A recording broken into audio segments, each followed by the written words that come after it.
To Save a Hobbit by Random Plot Bunny. Chapter 5.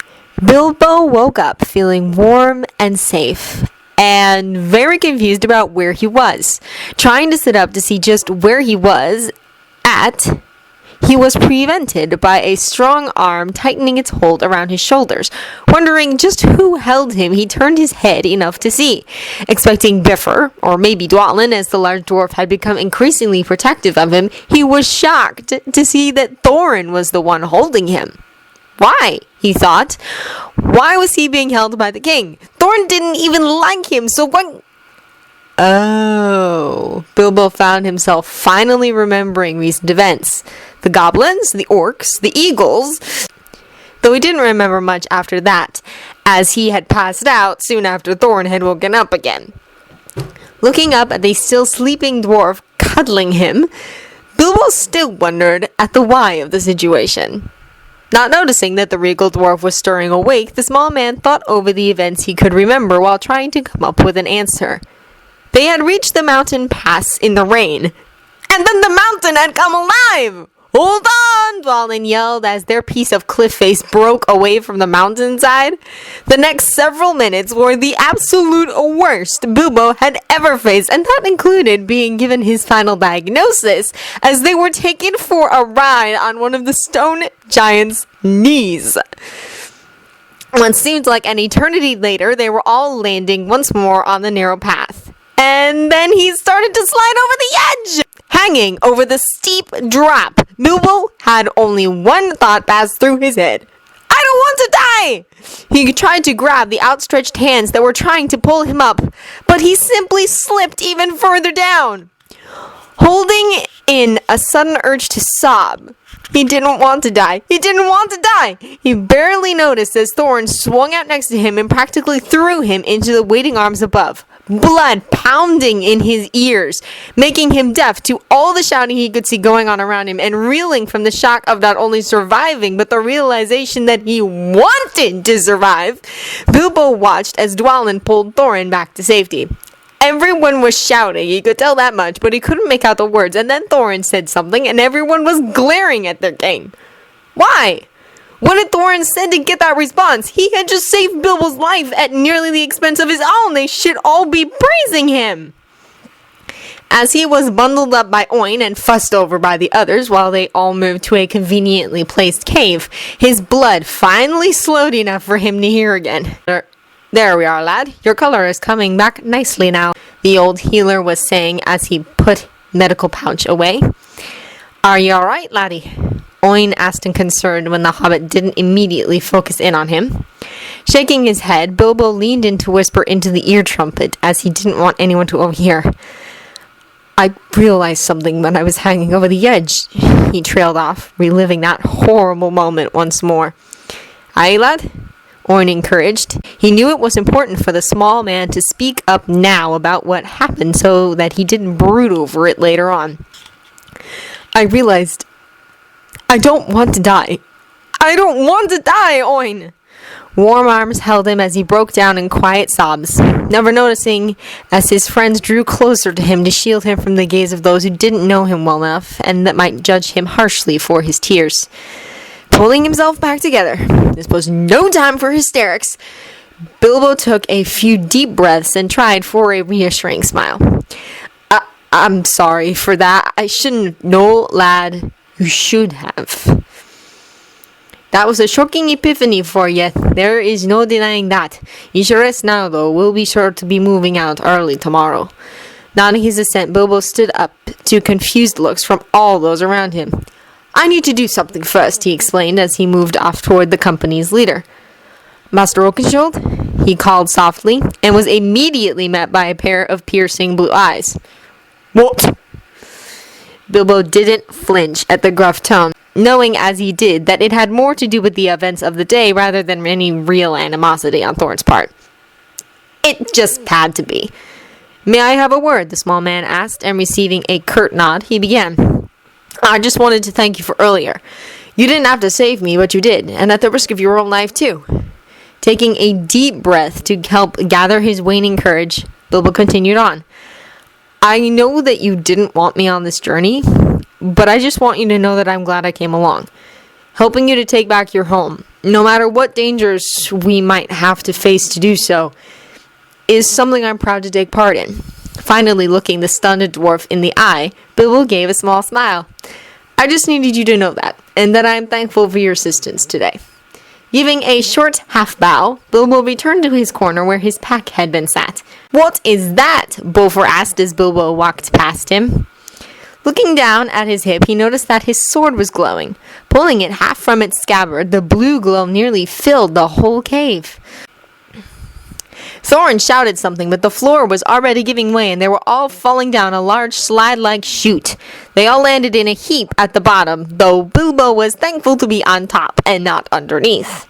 Just as the small man began helping his friends up, a terrible screech filled the air, and a horde of goblins were rushing toward them with whips and chains, flashing in the air about them. The company struggled and fought, but there were just too many of the foul creatures. Bilbo managed to beat one of his attackers off of him, and then he spotted Thorin. The dwarf was fighting like mad, but that wasn't what caught the hobbit's attention. One of the goblins was sneaking up behind the king with a wicked-looking bone knife. Not thinking about what he was about to do, he just did it. Giving a shout of warning that could barely be heard in the ruckus, he tackled the goblin and went right over the side of the walkway. Bilbo blinked his eyes open wearily. His head was pounding, and it hurt to breathe. A noise made the small man turn his head and wince as it made the world whirl around him. Concussion, he realized, and possibly cracked or broken ribs from the pain in his chest. "Yes, yes, yes, yes! Goblin, goblin!"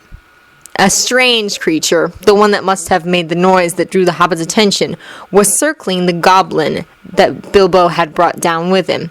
The goblin then woke up and began to fight the creature, but it was quickly subdued by the rock the creature used against its head. It made the small man shiver to see such ruthless force used in such a short span of time.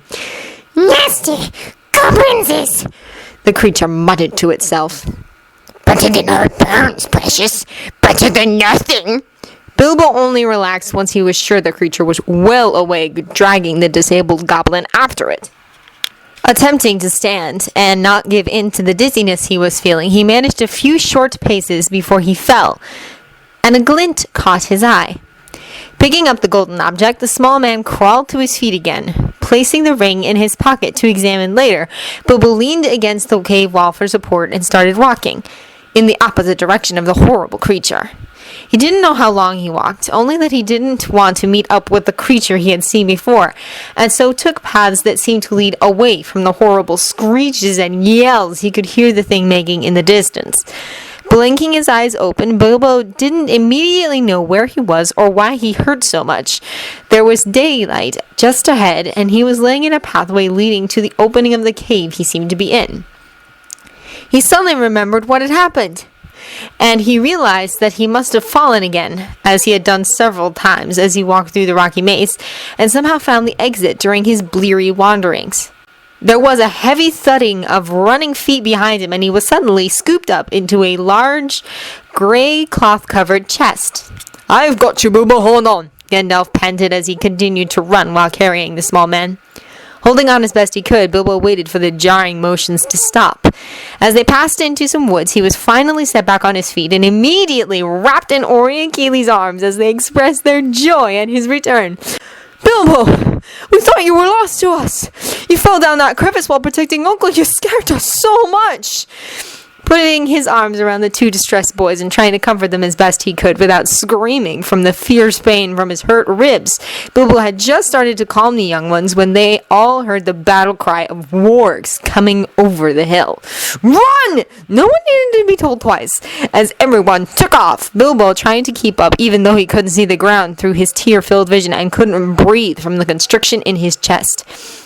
Into the trees, the small man began to climb, not really remembering why he had to, through his pain haze, and just barely missed being dragged back to the ground by one of the massive creatures they had been running from.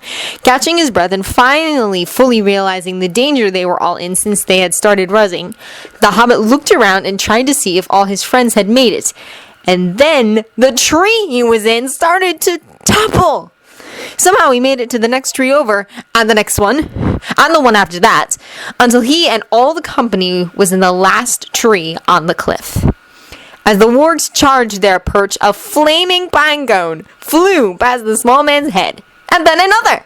Even through his pain, the small man would admit that throwing those flaming cones had been fun. With the wargs retreating, Bilbo finally noticed the orcs and the large white ones sitting in lead of the others. And, of course, their tree chose this moment to start its own slow topple over the cliffside. And he really wished he hadn't looked down. Scrambling up to the trunk before he fell off completely, the first thing the hobbit saw was Thorin facing off against the large mounted orc. And not very well at that. Just what had the man been thinking? Going in alone against an armed rider? Bilbo had no battlefield experience, but even he knew that that was a stupid move. Realizing that he was the only one in a position to help and uttering a silent prayer that the others would reclaim their feet before it was too late, Bilbo charged and tackled the orc with the blade, preventing Thorin's beheading. He stabbed the brute several times, only stopping when the creature remained still. He then took up a defensive position in front of Thorin, hoping that the dwarf was still alive. He tried to stare down the white orc, but all he could think was, how do I get out of this? Swinging his sword at the warg to buy time for the others, and wondering just how long it might take them all to climb up a tree trunk, Bilbo wasn't surprised when he was knocked aside as if he were nothing. The loud snap of his previously cramped rigs fully breaking and driving what little breath he had gained out was a surprise, though.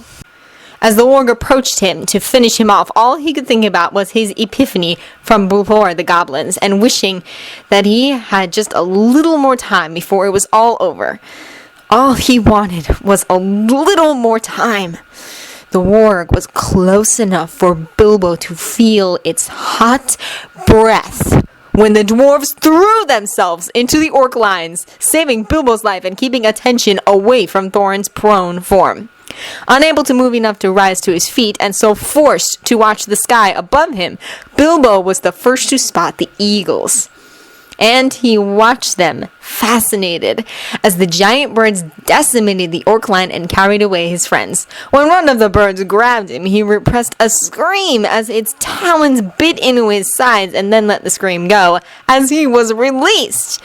But he quickly found out that falling wasn't all that bad. It was the landing that hurt. Gasping in air, trying not to cry as the waves of pain coursing through him, not caring as he coughed blood all over the pristine feathers he lay on, and barely able to stay conscious, but desperate to do so, the small man tried to focus on the eagle carrying Thorin.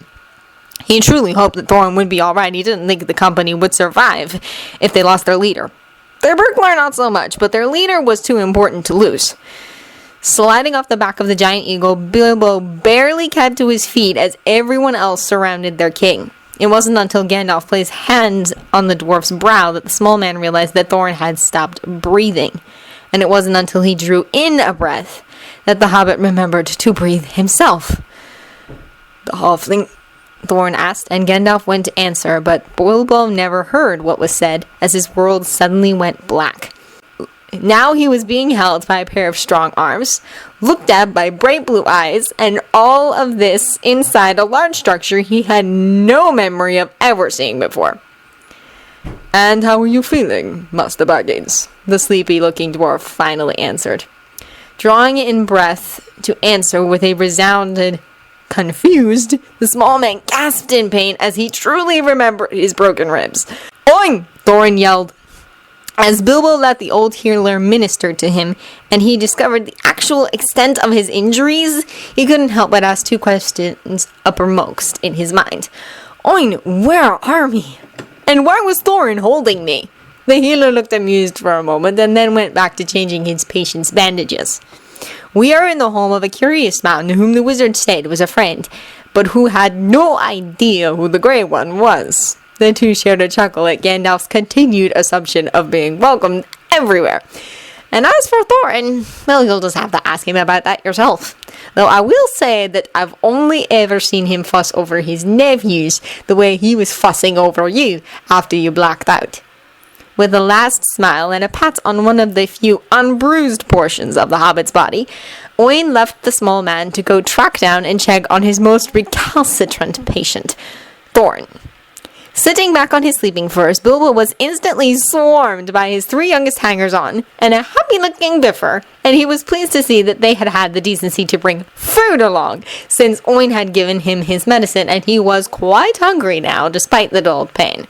"We were so scared for you, Bilbo! Why didn't you tell us you were hurt? Eat up, Beorn's cooking is nothing compared to yours, but it's good nonetheless." Looking up from the thick piece of bread he had just smeared with dark honey, Bilbo gave the four a questioning look. "Beorn? Who's that?" "He's our host," Ori answered, and just then the largest man Bilbo had ever seen walked into his line of sight. "Ah, Bunny is awake! Good!" As Bilbo looked around at the grins spreading across his friends' faces, he just knew he would never be able to live that nickname down.